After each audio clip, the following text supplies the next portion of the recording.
The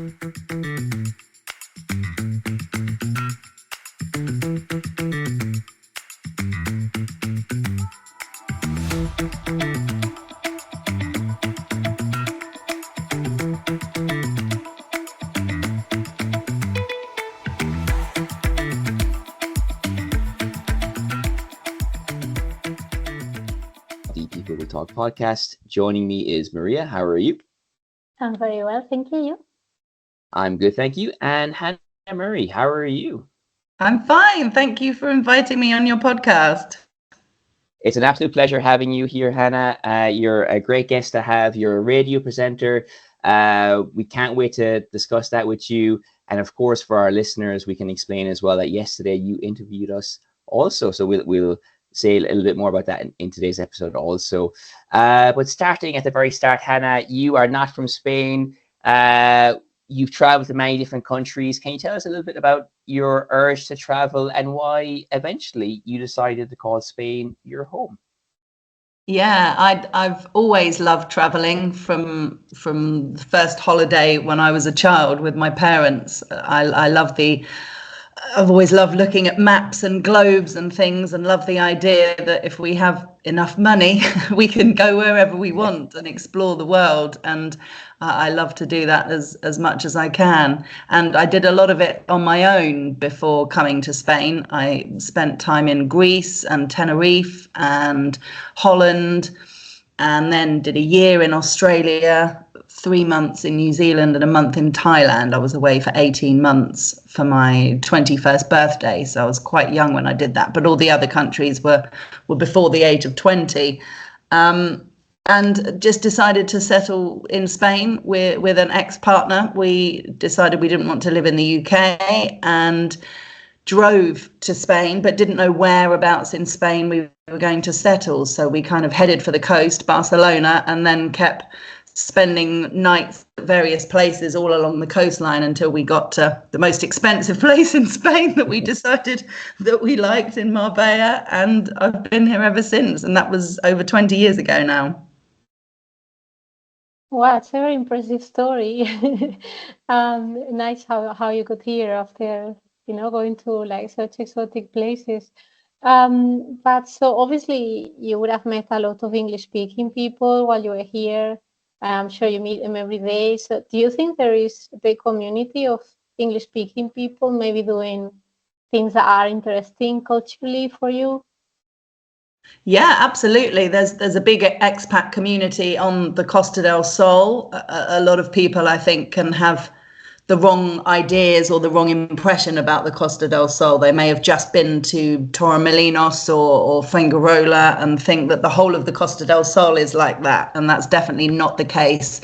There are places that are more English than others. There are places that are more German than others. And there are places that are more Spanish than others. So you kind of pick and choose the place you want to be. But certainly down here, there's lots of not just English, but foreigners, if you like, expats from different countries doing all kinds of great things, whether it's charity work. There's amazing charities here, particularly for animals, and most of them, if not all of them, are being run by British people or Scandinavian people. And there's obviously a lot of media. There's English newspapers and radio stations and TV stations. I'm also involved with Good Morning Spain television, which is the first English language television breakfast show in Spain, which is really exciting. So yeah, there's lots going on. There's lots of people that have moved to Spain in order to create a life here and earn a good living. And it's difficult. There's lots of people that end up having to go home because they couldn't make it work. But there's been lots of people that have had success here. And it's, great to see because it's such a lovely country. Speaking of success, Hannah, you have a fabulous career. You just mentioned TV, but also on radio. How did you get your break into the media in Spain? Yeah, I'd never worked in radio or anything before. This is the only radio station I've worked at. I mean, there was a name change at one point, but it's been the same core team. And I just basically heard an advert on the radio for, is there anyone who's looking into getting into radio? And I was 23 at the time, and thought, yeah, that sounds really interesting. So I started as a producer, getting guests for other people, and found it really exciting that you could ask for anyone you wanted to. You know, if you think of people you look up to, or whether they're authors, TV presenters, sports people, politicians, whoever it may be, the idea that you can approach them for an interview, whether they say yes or not is a different matter. But I love the idea that you can ask for anyone. And very often they do say yes, you know, especially if they've got something to promote or something to sell.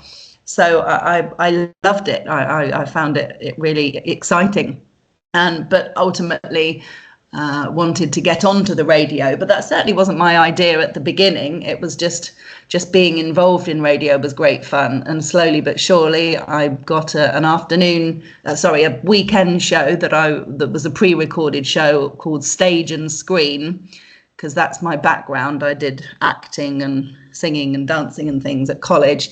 So it was really fun doing a show on that subject. And I was reading the weather and reading the entertainment news on other people's shows.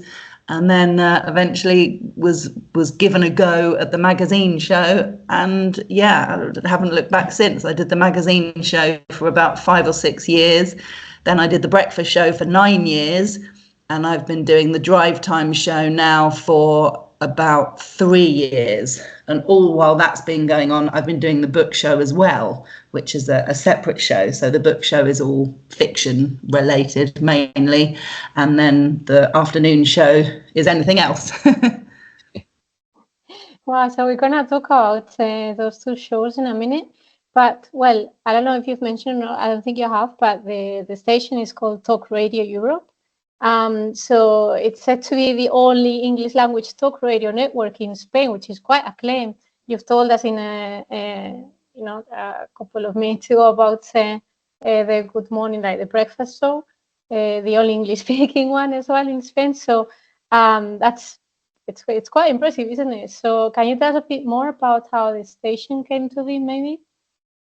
Yeah, so it started as REM instead of TRE. It was REM, which was Radio Europe Mediterraneo, and that was back in. So I started in 2005, and I think it started in 2004, maybe late 2003, and then there was a name change to TRE, Talk Radio Europe. Can't remember when, to be honest, but we've gone through different phases over the years. We used to broadcast in Madrid for a number of years, but it's I don't know, it's not it's not straightforward necessarily, radio. There's a lot of parts that go into it in terms of being able to broadcast in different areas. So now our main areas of broadcast are the Costa del Sol, the Costa Blanca, and all the kind of bits in between, the Costa Tropical and various other coasts, and going inland up to about an hour maybe. And then also on the islands, we've got a lot of listeners in Mallorca particularly. But a lot of our listeners listen online. We have a free app that you can download, Talk Radio Europe, so you can listen wherever you are, and also via our website. And we have regular listeners in countries all over the world. A lot of people have connections to Spain, or they've holidayed in Spain and like to keep up that connection. But also a lot of our content isn't necessarily related to Spain at all. I mean, we have Spanish news and things like that go out. But my book show, for example, is sort of 95 to 98% not Spanish, with no connection to Spain at all. So a lot of what we do, a lot of the interviews that we do is very much of international interest. You know, it would be a magazine show similar to the UK or whatever. So it's really nice to have regular listeners contacting us from all over the world, from countries like Japan and Canada and Kazakhstan and all kinds of places. You mentioned, a lot of moving parts in the radio, lots of fans all over the world. And of course, you have also interacted with a diverse range of people, from Noel Edmonds and Lee Child. whenever you're interviewing somebody, there's different personalities at play. Is there a secret to getting these different personalities to open up and to be good interviewees? Yeah, I remember I was told once by Mary Harbaugh, who was a presenter on the station before me. I worked for her, getting her guests for many years, and I used to say, "How do you do it? How do you know what to ask them? How do you know how to fill the silence if they give you a really short answer?" And she said, "The secret to being a good interviewer is being a good listener." And I've never forgotten that. And it's very true, because you think it's all about the talking and knowing what to say. But actually, if you're listening to what they say, it should inspire the next question. I've never planned questions when I've done an interview.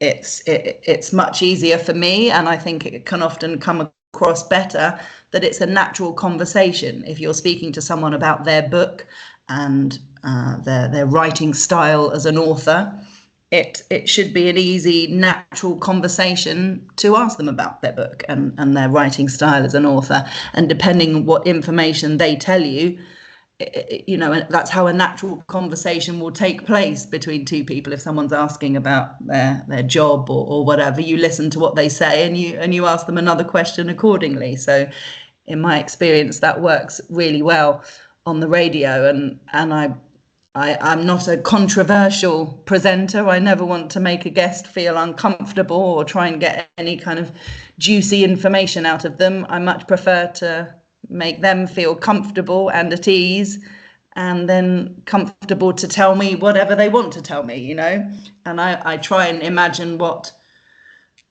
people listening to the radio would want to hear about the guest, and ask the kind of questions that hopefully people at home would want to know as well. And it's always nice when the guests say, "Oh, great question." And I'm pleased to say people say that a lot, which is lovely, especially when you're interviewing someone who's been interviewed so many times, somebody like Lee Child, for example. When people like that say, "Oh, that's a great question," is brilliant, because you imagine that they've been asked everything before. So I do try and think of something a bit different sometimes.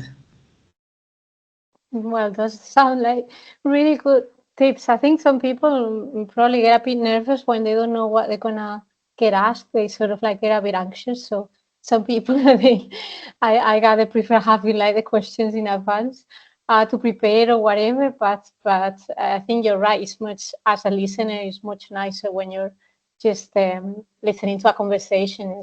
Is more natural as well. So this is what happens in the book show. So we've mentioned a couple of times already.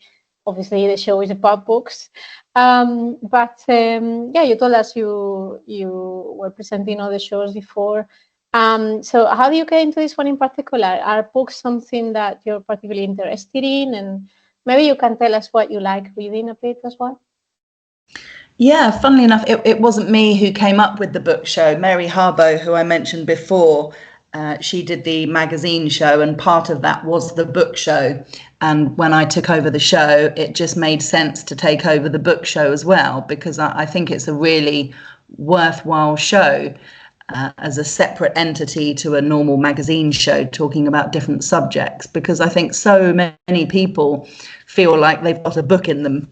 And so many people feel like they don't have the time to write it. So I find it really inspiration speaking to authors who are really busy people. I'll never forget interviewing a woman who was married. She had a full-time job and she was churning out a best-selling novel every year. And you just think, wow, it is possible. If you want to do something, you have to make the time to do it. And it is always possible if you really want to do it. So I find it really fascinating speaking to authors. And I don't read anywhere near as much as people would expect me to read. I wish I had more time to read, but I'm interviewing about 20 authors a week, if not more, plus the TV work I'm doing. I also host a weekly pub quiz at an Irish pub that I've been doing for 14 years here. And my husband and I do a podcast as well called Marbella with Him and Her. And I'm also in the local amateur dramatics group, the International Theatre Studio, and I'm playing the lead in Abigail's Party in a month's time. So we've got 2 rehearsals a week for that.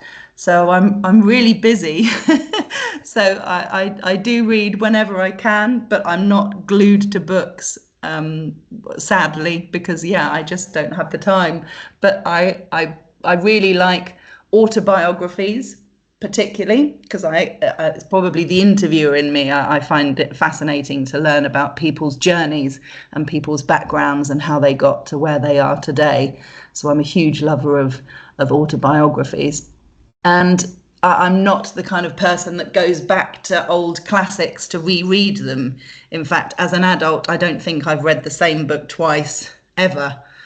Because again, I haven't got time to read all the books that I want to read, so I wouldn't waste my time reading a book I've already read. I've got like a pile of books next to my bed that I'm desperate to get into. So I read whenever I can, normally a little bit in bed or when I'm lying on the beach or something. But I wish I could read more.